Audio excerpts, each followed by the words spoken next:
frankly, these guys had all the talent. They had all the fans. I was just a guy. Coming back to New York City looking for a way to live my life, right? And I thought this would have been fun.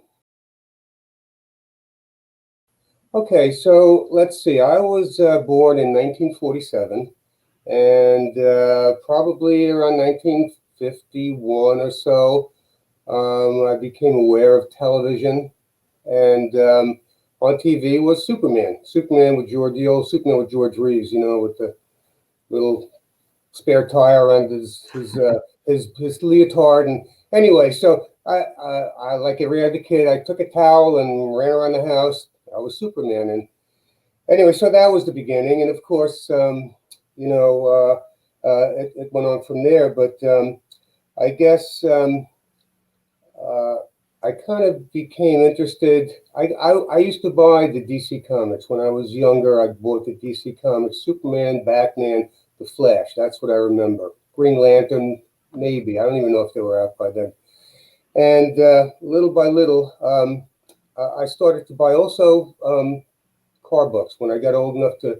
And this is young again. I was also like maybe still in maybe 6 or 7 or 8. Cars became interested to me, and I started getting car magazines. And I had a little chest with 2 drawers, and I had my comics in the top and my car magazines in the bottom. And at one point, I ran out of space, and the car magazines won. So I took probably a couple $100,000 worth of comic books and tossed them, and kept all my worthless car magazines. Later on in life, I ran into a friend, and a friend of his had this business thing. He was a book dealer in Manhattan, and he bought overstock books, and he had collector's comics. He had stacks and stacks of comics. So multiples of stuff that got bought up when they were new. Spider-Man 23, I remember, a couple of earlier ones. And he said, "Hey, look, this is if you're going back to New York, this is a business. Maybe you want to try it."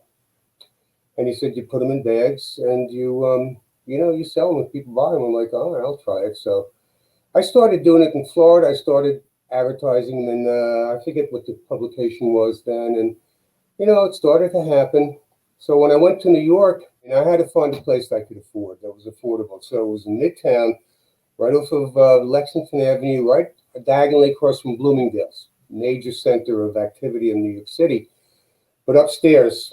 And unfortunately, as I was moving in, so was a kosher deli. So they were deep frying their knishes, and it was kind of raunchy.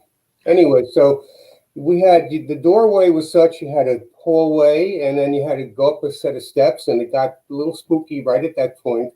So I kind of brightened things up in the hallway, and then I had an empty space, and I had to really knock it all down and do the floors and build walls and put up paneling and make it presentable as a gallery. And New York was such, you could have that. You could have rustic, it didn't have to be so super finished. In fact, people expected that. You could just have bare walls and a decent floor and some art, and then that was it. That was considered maybe a little avant-garde, as opposed, it wasn't going to be a high-priced gallery like, the Koenigs or anything like that. So that was the concept, and I, rented a sander and did the floors and painted and put up lighting and did the whole bit. I remember that stuff, having to invent it from scratch. I remember having to put in the lighting, and having lighting for artwork is, you think art looks good on the wall.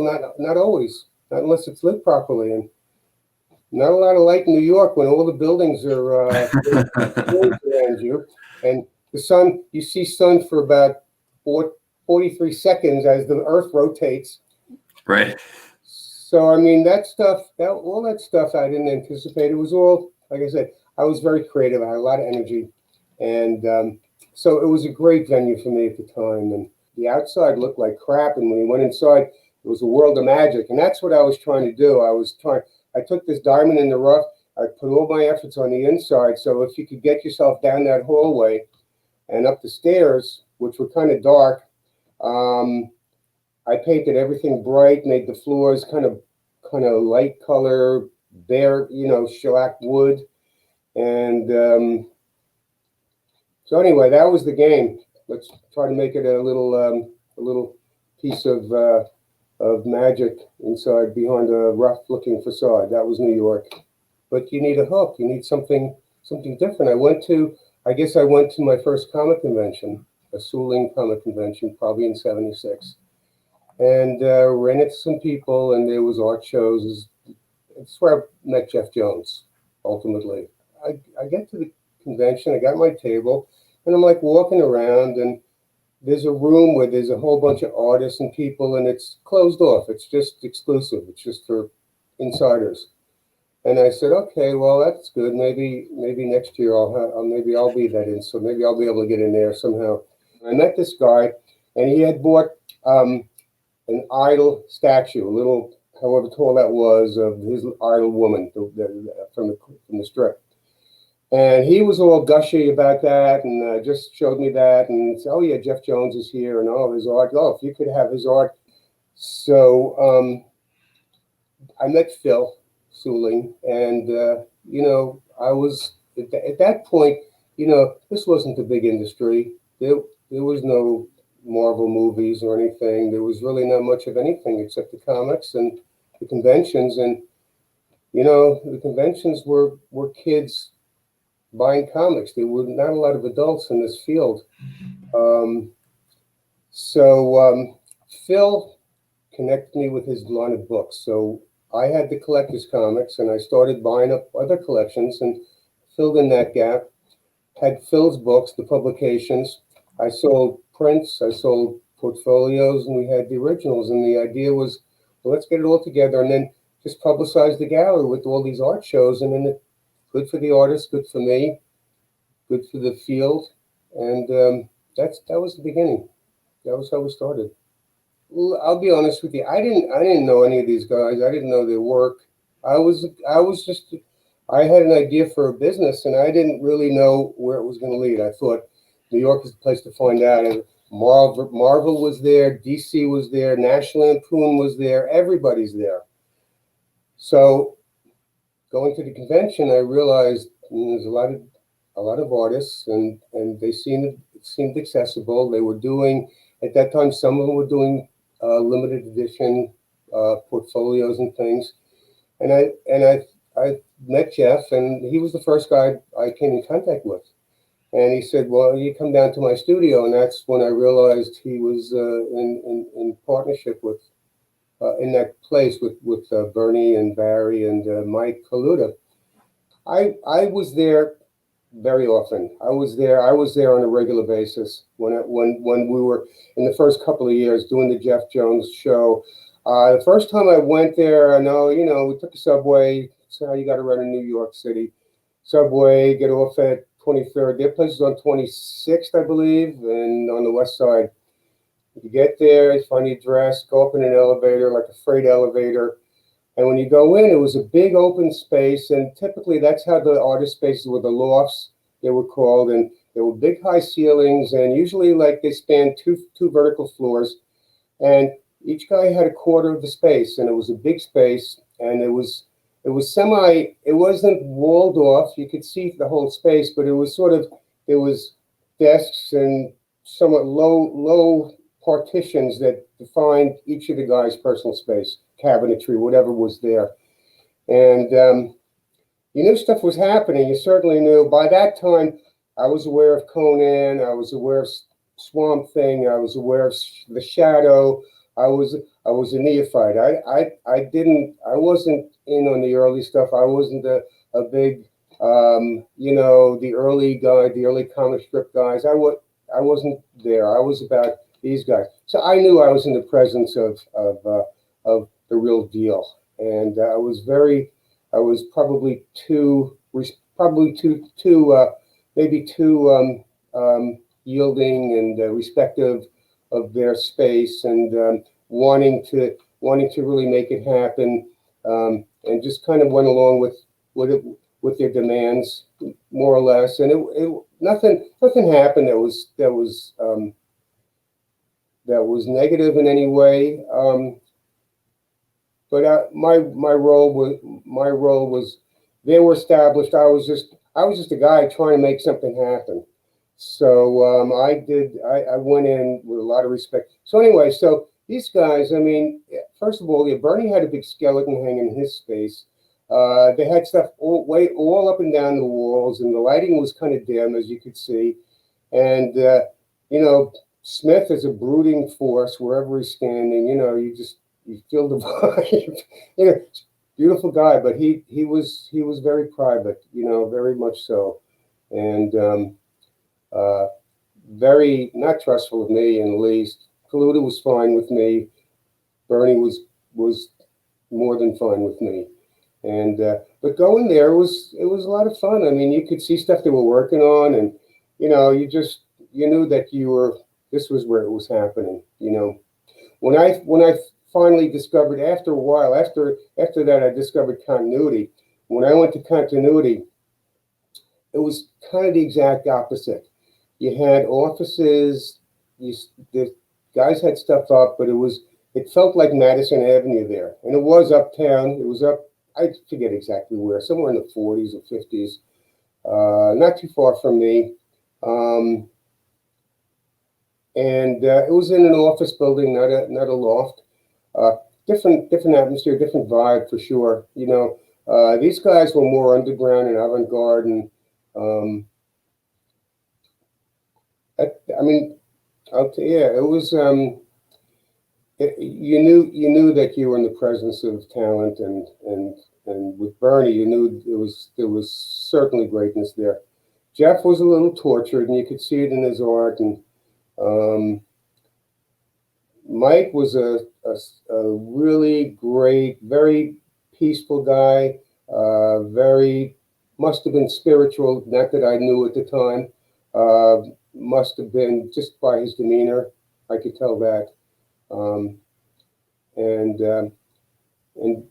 Bernie was just busy making it happen every day, you know, just being Bernie, doing what he's done, and you know, never once. He later on, after I departed from the gallery, we stayed friends, not bosom buddies, but we stayed in touch, and we ended up. When he moved to Florida, I went with him because I had lived down there, and you know, he never was anything but the same guy. None of this ever seemed to go to his head, you know. And in that period of time, I mean, he was my sense, just from my small experience, that he was the guy that the fans wanted to hear from. He was the guy whose art they wanted to own, and never went to his head. So that was my beginning, and that was how I got started. We started planning shows I planned a show with Mike. Bernie was I never did a show with Barry. You know, I don't know. I think maybe people didn't know what to make of me or what I was trying to do. I think a lot of the artists were a little gun shy from being exploited by the publishers and not getting the rights to their art. And I learned about that maybe the hard way, but it was a reality. And, you know, frankly, these guys had all the talent, they had all the fans. I was just a guy. Coming back to New York City looking for a way to live my life, right? And I thought this would have been fun. And then we started the show. The first show was with Jeff. And that was an eye opener for me. I mean, I invested a lot of money in that show, and unfortunately, it didn't really materialize the way either of us wanted it to. We both kind of came away feeling a little let down. You know, it was a great experience for me. I generated a poster out of it, and so let me give you a little idea how the mechanics, how we thought we would do this. So Jeff did a poster, and I had a bunch of them printed up. We did some limited editions on heavy stock, and I got a whole bunch of them on thin stuff. And me and my friends went around, and the deal was, with this construction in Manhattan, people put up posters publicizing their shirt stores or whatever. I had an old car, and we would, picture like a stack of posters and a bucket of wallpaper paste, riding around, jumping out. And frankly, it wasn't quite legal to hang these posters. It was a convention. It was things, but it was also littering and trespassing. So there was an element of adventure. We went around town and a couple of nights before the show, plastered them all up, downtown, uptown, wherever we can find construction sites with plywood walls.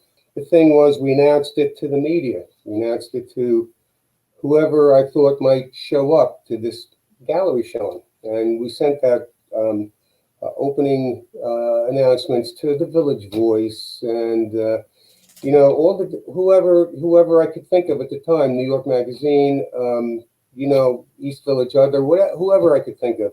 So we did all that because advertising in New York is very expensive. So I did everything but advertise. I did publicity, and eventually it kicked in. Eventually it worked, but for this show it didn't. For that show, we just were there, a bunch of friends, me and Jeff, probably a couple $100,000 worth of art in today's dollars, and that was it. That was the beginning. The thing that happened with the show that we picked out the paintings. As far as I knew, if you had a gallery and you showed paintings, they were supposed to be framed. I did not know or did not think to find out. So I just spent money to get these things framed. And at the very end, he decided to raise the prices because he thought that he didn't want to. I don't know what he thought exactly. We had a pricing guide, and he just kind of doubled everything right at the very end. And nothing ever happened with the show. I don't think I sold a single poster. I know I didn't sell a single piece of art. And it brought some people into the gallery, so it served its purpose. But it was an eye opener, and I realized that framing these pieces is not going to be part of the program. So that's what I learned out of that, is that framing pieces on spec, people don't need to have them framed. I thought, just to make the inroads, that I wanted to be as conventional as possible and show them in a conventional form, which would be framed. Anyway, but Jeff was a good guy, and we certainly got along. But after the show, I don't think I had a lot going on with him. We didn't become friends. This was a small, tight-knit community. So, given a year, I virtually knew everybody that were players. Everyone. It was a great venue for the industry. So everybody. I met so many different people. You saw the Register. I met Stan Lee. I met Bob Kane. All these biggies. All my idols showed up to the gallery, and it was good. And I came in contact through that with continuity and that group of artists, and did shows with some of their stuff, and it did come together. It did come together. The problem long term was that it attracted more people in the industry than it did outsiders. The financial side, the presentation side of it was working. I was getting gallery openings. I was getting press down to review, but it hadn't. It was really.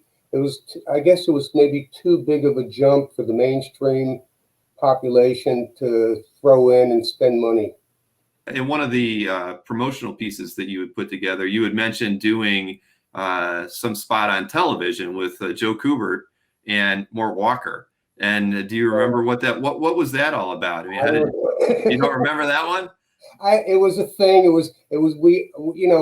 My goal was to attract whatever media people I could. And there was a gentleman named Chris Steinbrenner, and he was a mystery writer. He had the Mystery Writers Club, and we did a mystery write. In fact, this piece up there, The Murder by Design, I don't know if you could see it. Oh yeah, I know which one that piece.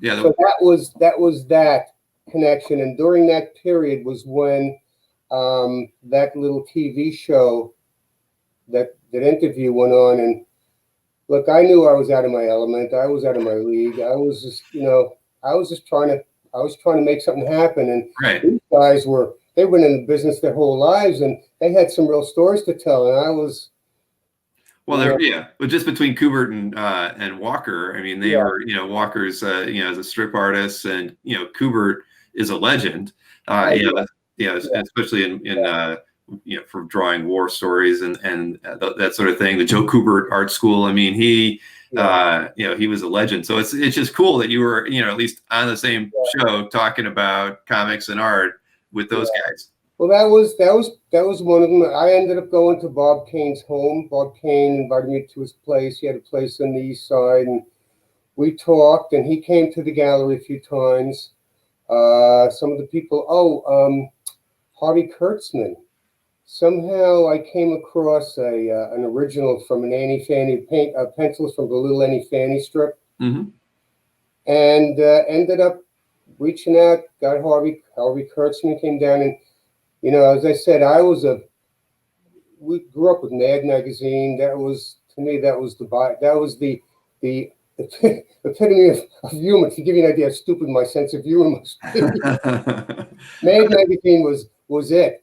And Kurtzman was all over that, and so that was a big thrill for me, getting Harvey involved. Who else did I meet? That was big like that. Well, outside of Kurtzman, I think you knew Marshall Rogers. You said Ralph Reese. Yeah, he's a real nice guy, real gentleman. Will Elder, I think, was in one of your lists. Not that he passed in the night, I think. Yeah. Although he obviously was, big in the ECs, and I never. Vaughn Bodie was gone by the time I showed up on the scene. Mm-hmm. He was friends with Jeff Jones, and I never got a chance to meet him. He was another one from National Lampoon. I wanted to mention Ralph Reese because he and I became pretty good friends, and again, he lived in Jersey when I knew him, and I visited him out there, and we went roller skating together, and we did a lot of stuff, and he was one of the guys that made it easy for me to stay in it as long as I did. Him and Bernie were the two guys that, and then some, not excluding Howie or any of those people, but him and Bernie were the two guys that I guess resonated the most in my life, and what they were the two guys that accepted me as at face value for what I was trying to do and acknowledged it and made my life during the time at the gallery, made it probably the most satisfying. Those working with those two guys. But Marvel was the books that I read. Marvel, that whole the Stan Lee era, brought me back into comics. And that's the side of it that made me think that if it appeals to me, it's got to appeal to other people, similar to me that, not necessarily, I wasn't a continuous comic fan over the years, but I had that nature. I had that intent, that inclination. And Marvel is what brought me back, not so much their art, but their storytelling. All right. Well, Stan, clearly had an influence on you then. Oh man, I remember the day he came into the store. I was standing outside my window. I was looking out, from my empty store during the day, and I see somebody come walking down the street, a very nattily dressed looking man with a mustache, and he looks up at my sign, and he comes in. I'm like, that's Stan Lee. Comes up, introduces himself. Looks around. I was like, okay, good things are happening. Did he buy anything though? That's the question. He had it. I think he had them all. Right. Well, Stan back in the day, he really, everybody had a different opinion on art back then. And Stan, he gave art away to the mailman. If kids were going through the offices, he would give them a piece of art because they didn't value the art. What they valued was the stats. As long as they had the stats, they knew they could reprint the books. And so art was just a very secondary thing to them. And so art wouldn't have impressed him, as much as maybe the prints on the wall, or just to check out your store and know what was going on, because that's the impression that most people have, is that that was just not a valuable asset from Stan's perspective. I would agree. I believe that. I never even thought about it until I started getting into it, and I realized that some of this art is better than others, and some of the writing is better than others, and little by little, my sensibilities drew me towards the people that were doing the stuff that I liked, and I saw that the original art was it all became pretty popular eventually, but the guys that were doing the real artistic work were the ones that the collectors were gravitating towards, like the Wrights and stuff. And to me, look, back then, $300 was a ton of money. And to buy a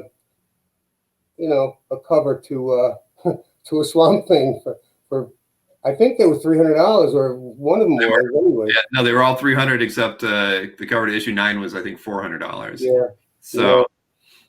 So I mean, those were the ones that were selling. And Bernie did say, he said, "Look, I want people to have access to this. I don't want to be like aloof." And it seemed like the guys that were really getting popular in the comic books were the guys like Bernie that somehow put artwork onto the page, not just not just to tell the story and have pictures that you could, but they created artwork. Barry was that way.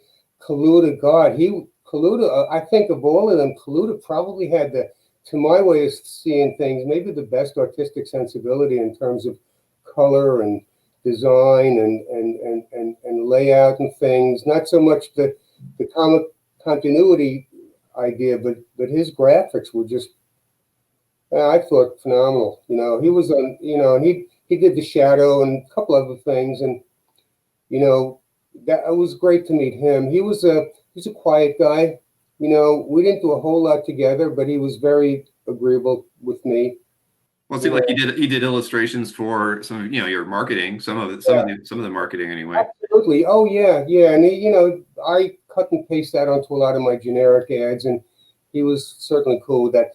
So we planned shows. I planned a show. I did a show with Mike, and we got a bunch of stuff. It still had yet to materialize. Things had yet to materialize. So all the publicity, we had a lot of people from the industry show up.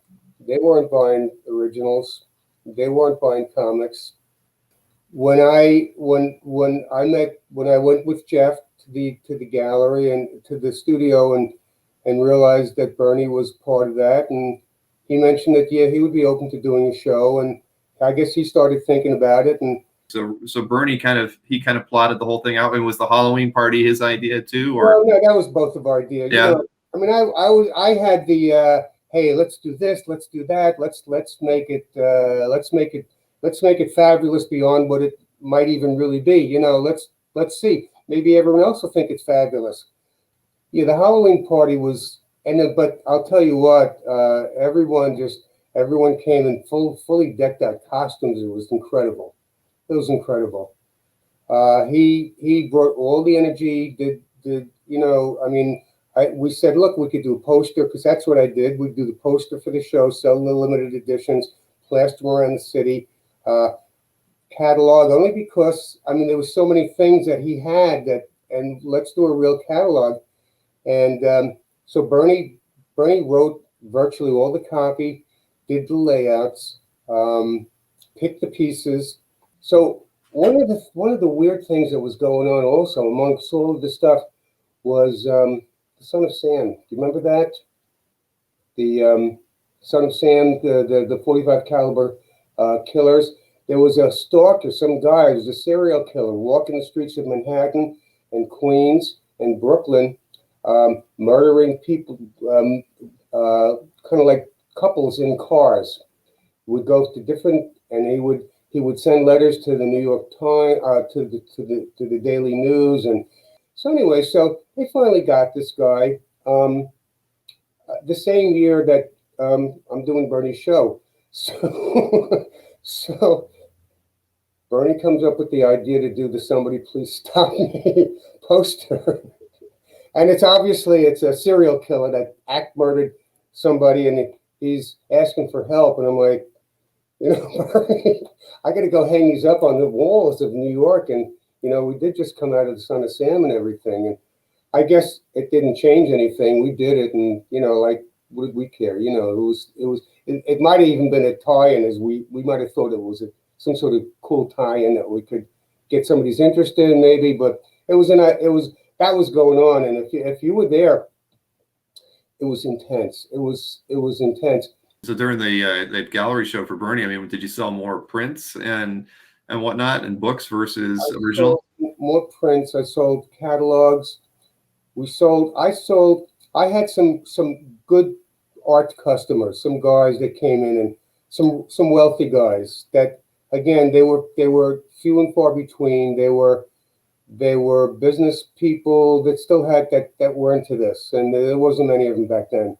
So a couple of guys came in when they knew they bought Bernie stuff. They bought a lot of it, and I got a commission on that. And it frankly it was the only commissions I ever made. I never got any commissions from Jeff's shows. Most of my stuff was never for sale, but Bernie was the only show I actually rang the register and, wow, here's money out of my efforts. The rest of it was just piecing it together. I'd buy an Amazing Fantasy 15 and sell it for a $40 profit, and think, okay, $40 back then was, $100 was you could do a lot for $100. So did the I know that there were several covers in that exhibit. Did the cover sell, or was it the interiors? Do you remember? I don't remember. Yeah. I don't remember. That was the pinnacle. That was we got to do prints. We got to publish a piece of work. I got to connect with Sueling and get it distributed. We sold some originals. We sold a bunch of posters. Sold some catalogs. And that was the expression. That was exactly what I was trying to do, and we did it. The thing about Bernie was that he, I think he was so genuinely appreciative of his reception in this field. First of all, the fact that I was talking to a friend of mine last night, and I was trying to explain to her. She has no idea who he is. I said he's kind of like the beautiful woman that doesn't know she's beautiful. He had that kind of talent, that he was so genuinely pleased that people liked his stuff. And you could see it. He just immersed himself in his fans. He priced the stuff affordable. He just wanted everybody anybody that wanted access to his stuff, he made it happen. He didn't stand back and expect to, maybe be more than he thought he was. He didn't play the role of the fine artist. He was a craftsman. He was a draftsman, and he was a technician, and obviously an artist in terms of his drive and his vision. But he was the one guy that made it all. He made it all happen. He wasn't here and his fans were here. They were all together. He made sure that happened. Anyway, so that's how it all. Barry Smith, I probably exchanged maybe 5 words with over that whole period of time, and I consigned some of his originals, and I showed some of his originals, and I came across some literature that featured some of his originals from Conan, original pages. That, in retrospect, we had, count the millions of dollars that passed through our hands. But we never did a show. We never did we never collaborated. One of the things that was kind of cool. We, like I said, the DC and Marvel was right there, and I got involved. We used to play volleyball in Central Park, so we had DC against Marvel, and that was like that to me. That was part of the coolness of that time. Just get loose and spike a few balls in the park, and and you go back to work. Well, I hope Marvel won more often because I'm a Marvel guy. I mean, who had the advantage back then? I don't remember. I don't remember. I think I probably played on DC's team because I was kind of more involved with Bernie at that time. Sure. You did a show for Jack Davis, I believe. Yes. Yeah, that was cool. Somehow I came across some originals, and we ended up doing some illustration. I wanted to include the illustration field, which. All right. So a question that I had was, after looking at all the flyers, that you had art from a lot of different creators, people that we haven't even mentioned. Like there was Inhumans pages by George Perez. There's Don Perlin, Werewolf by Night. Now, you weren't repping these artists, right? So were you buying the art and then trying to resell it, or were you consigning it with somehow from the artist? Consigning it for the artist. Mm-hmm. I would consign it. I would just list it on my stuff. Because it wasn't even Supersnipe. I mean, he was a comic book guy back in the early days, and I don't remember him being too involved in the artwork back then, back in that 76, 77, 78.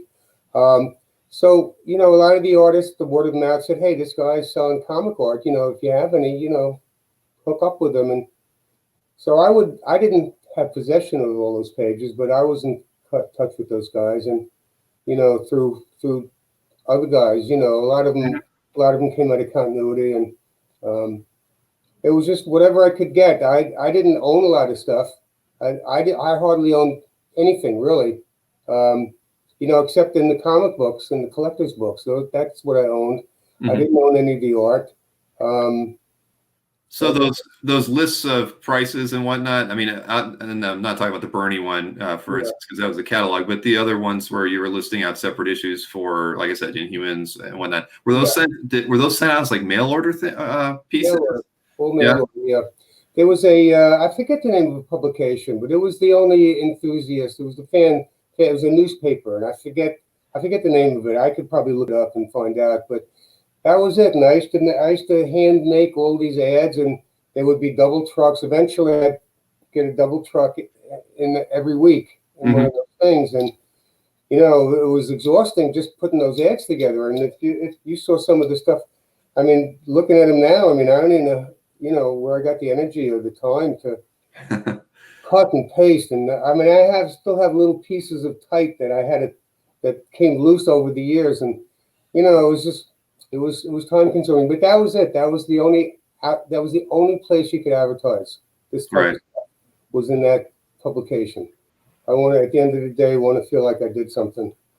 Well, you certainly did. And you certainly did for our hobby too. I mean, I think, like I told you, it was funny, just when I was talking about the Wrightson sales and a little thing that I was doing last night, a gentleman told me that he had that same catalog, through a chat that we were doing. And so the thing is, it does live on. You made things that are lasting, that people, they see the name, they didn't know you, but they knew that there was this thing called, the New York Comic Arts Gallery. So no, you've left your mark. And that's enough for me. Yeah. Well, I mean, what a cool time to be doing what you were doing, and working with people who saw the same things as you. I mean, maybe like you said, the dollars weren't there, the collectors weren't there, but man, the artists and the skill was there. I mean, the studio is like a legendary thing, with those four guys. I mean, it was a short-lived period, and the funny thing is, it's the same period that your gallery was open. So it's so funny that you really came in at the apex of a huge shift in what was going on with comics. And that's why you were just, the shop, the gallery was ahead of its time in that way. But you were riding the wave. You were right there at really one of the most important times in comic art history, as far as I'm concerned. The scene was happening with or without me. I'll tell you that I don't think I played any. If I did any part, it was that maybe I tried to be a bridge between what was considered, childish comic books and sophisticated, artistic, mainstream tastes in art and literature and reading like that, and but none of it. It was the artists. It was the artists and the writers that were doing it all. I saw it. I saw what I was hoping would be an opportunity, and it kind of was, and it just excuse me. I think maybe it served to give a little legitimacy along the way. We were in New York Magazine. We were in the Village Voice, which was quite a mainstream. It was a Village Voice, but like I said, New Yorkers all wanted to be hip and live in a nice, clean neighborhoods, but they wanted to be in on what was happening in the village. So the Village Voice was mainstream. We were in there, and so we got all the stuff. We got the stuff I was trying to do. It just didn't have the impact fast enough, and the industry hadn't come along quite far enough to have the tie-ins really become, for me anyway, at that level, financially beneficial. So, I had a lot of fun, and I made some friends, and let me bring Joe up in here. We can chat for a second before we kind of switch it over. Hey, Joe, how are you? Hey, how you doing, guys? Joe? Mark. Very good. Mark. So I assume I heard you don't remember me. Well, there's a couple of things I don't remember from that time. Yeah, I know. Talk about that. The late '70s. But yeah, I was the bartender at Bernie's grand opening. Yeah. Well, I remember the opening for sure, and I remember there was a lot going on that night for sure. Yeah, I know. It was packed. I never saw so many people in my entire life, and for an 18-year-old kid from art and design. Yeah. It was like everybody who walked through that door, I was like, holy shit, I can't believe this guy is here. And I can't believe this guy, everybody in like the Tri-County area was it was at that gallery opening. Yeah. It was something else, man. And there was a couple of kids from art and design. I know you were one of them. Yeah. That looked out for me. There was some kids that come over, and I knew they were stealing comics, and I yeah. a few of them. And there's a guy named Lewis, a black guy. Do you remember him? Lewis. Yeah, I don't remember Lewis. I know. Okay. I knew a bunch of kids from art and design would stop by the gallery all the time. It was so accessible to us right around the corner. Yeah. That was perfect too. I mean, you were the guys that kept me alive. The guys who were coming and buying the books and the comics was, people weren't buying a lot of originals. I know. I mean, Bernie's show was the best. Bernie's show put life back into the gallery. We sold stuff. We sold a lot of stuff. I remember. And my fondest memory of that night was Barry Smith came in, right? And I was pouring everybody wine, and I poured Barry a glass of wine, and Barry sniffed the wine and made a face and put it down and walked away. That's great. That doesn't surprise me at all. Does not surprise me at all. No, not at all. Not at all. That's funny. Yeah. Well, of the four guys, Bernie and I hit it off the most. Bernie. I ended up becoming friends with him. We went to see Star Wars when it first came out, and I helped him move. I brought him and Michelle down to Florida when they moved to Florida. I mean, we became kind of close. The irony about the Bernie show, me being 18 and not knowing anybody, and Bill can attest to this, Bernie and I became best friends years later. We used to travel and we would book all our shows together and stuff like that. We were like the closest to friends for like the last decade of his life. Wow. He's an awesome dude. He really was. Yeah, he really was. I mean, of all the experiences at the gallery, and I'll tell you, I remember sitting at home and I read the Times every morning, and I saw his obituary. I was like, oh my God. Yeah. And but he was he was the guy that said, look, I want people to buy my stuff. I want to price it so that people can buy it. Yeah. I want to make it so that if they want one of my originals, I want it to be affordable. And I sent you a copy of that price list of his originals, and Swamp Thing covers were $300 at the time. The stuff I do remember about Bernie's show is the Christopher Enterprises posters were all there. All they were like Council and Minion and all that stuff. And they were expensive. He was asking a lot of money for those. But the pages and stuff like that, he priced really reasonably.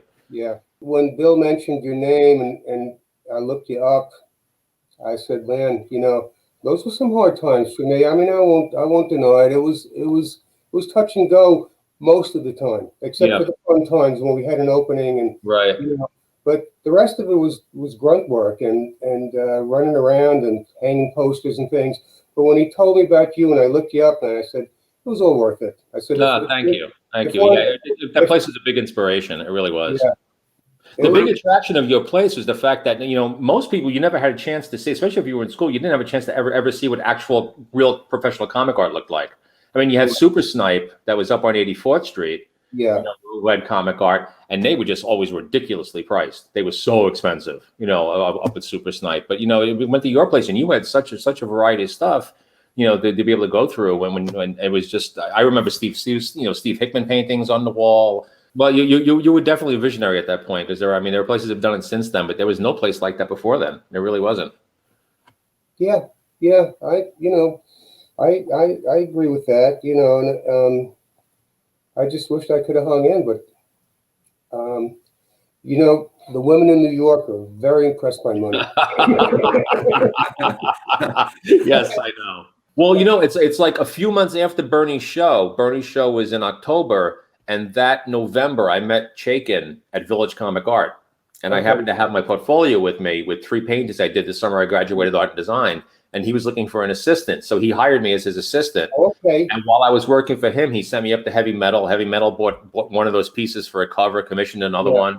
And then once I was published by Heavy Metal, he goes, I can send you to Marvel. He sent me to Marvel. So I started painting covers for Marvel when I was like 18. So because I ran into Chaikin like right after that grand opening. There was this comic book, Superman versus Muhammad Ali. Comes out, a big oversized book. And I said, wow, DC Comics, why don't we publicize that with a weigh-in? Let's do a mock weigh-in. Let's have Superman and Muhammad Ali. Let's get the real guys. It was Christopher Reeve, right? Yeah. At the time. And let's get Ali. Bring him down to my gallery. That'll be publicity, right? Muhammad, he was getting ready to fight Leon Spinks at the time. So he was still champ at that point. So the glow was still on.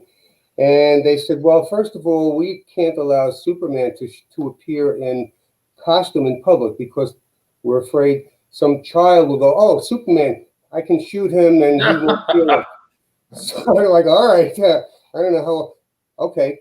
So, but anyways, we ended up at the DC headquarters with a press conference with Ali and Don King and his wife, Ali's wife, and publicizing the comic book.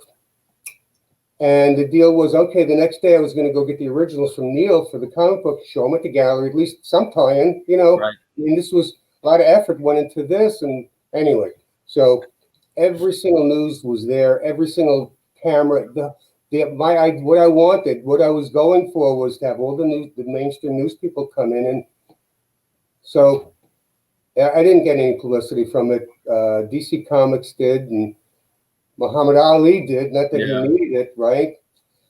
So right, you didn't get the art, right? Is that no, the next day I went to continuity and hey Neil, I'm here to get that artwork. Yeah, no problem. Here, I got it right here. Here's what you got to do. You got to go down to DC, get Jeanette Kahn, and have them just put it in writing that they'll release all the arts to all the originals that all the comic artists do. If you give me that, you can have the originals to show at the gallery. And I'm like, well, how are you supposed to do that? Yeah, Neil, how the fuck? Oops. How I don't know if you talk. First of all, okay, you don't have the rights to your art.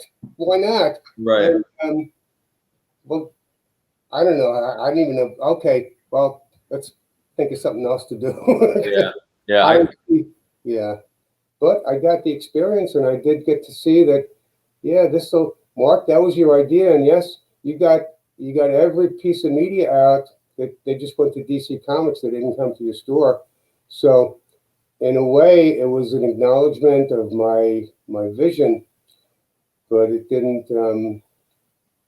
The powers that I had to depend. I was depending on DC Comics and Neil Adams, frankly, to make that connection work. And DC came through, Neil, of course, put the kibosh on having the originals, but I still publicized the gallery. And I don't think the media was at the least bit interested in my gallery. When they showed up at DC Comics, they all wanted to know about Spinks. What are you going to do against Spinks, Muhammad? And they said, well, we want to talk about the comic book. And so like, what's the talk? There's nothing to talk about. The comic book. It's a comic book, but what about this fight? So, that was also part of the harsh reality that it was going to be a bit of an uphill battle. Great to see you, Mark. It really is. I've often brought you up and the gallery and said, well, I wonder whatever happened to Mark, and it's great to see you, bouncing around here, 42 years later after our escapades back then. Yeah, Joe, I'm so glad you made it, and great to see you too. Great to thanks, bud. Let's stay in touch. All right. Okay. Cool. Okay. Bye, Joe. Take care. I wanted to mention Ralph Reese because he and I became pretty good friends. And again, he lived in Jersey when I knew him, and I visited him out there, and we went roller skating together, and we did a lot of stuff. And he was one of the guys that made it easy for me to stay in it as long as I did. Him and Bernie were I would say the two guys that, and then some, not excluding Howie or any of those people, but him and Bernie were the two guys that I guess resonated the most in my life, and what they were the two guys that that accepted me as at face value for what I was trying to do and acknowledged it and made my life during the time of the gallery, made it probably the most satisfying. Those working with those two guys. And it was a chapter in my life that I certainly don't regret. I wouldn't want to go back and change it. I gave it everything I had. Maybe I don't have as much. Maybe I didn't have as much as I thought I might have had, and what seemed like what might have come together in 2-3 years seemed like an eternity, and it seemed like an eternity until I would be able to make that as a goal. And I knew if I was going to make that a go, I would have to move out of that place and have to get ground level. And it just didn't seem feasible for me. Rents in Manhattan were just astronomical. No, I don't feel like a failure. I just had to move on. I needed something different in my life. Like I said, it started to appear to me that I wouldn't be able to maintain that kind of intensity and pay the bills by hoping that enough kids found my place to sell them comic books. The originals were not doing that great back then. There's only a handful of people buying original art back then.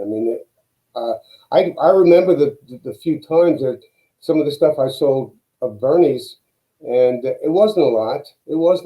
But it certainly had the most people packed in that gallery for the longest duration, and I'll say it was the pinnacle. It was the pinnacle.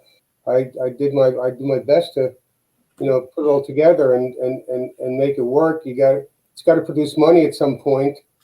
I worked in retail in Manhattan after that, and I got my sales chops working in the streets of Manhattan, and eventually moved to New Jersey. Actually, I moved out. Ralph lived in Montclair. Ralph Reese lived in Montclair, and that's pretty much where I moved to when I moved out of the city. Got into the car business, and that became my profession. I retired as a general manager at a Cadillac store down here in Florida 3 months ago.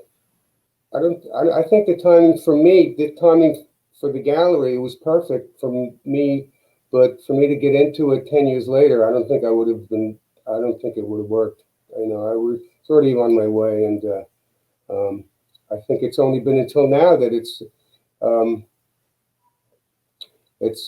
willing to take it back into my life because of I'm very proud of all the stuff I did, and I'm glad to have known all those guys.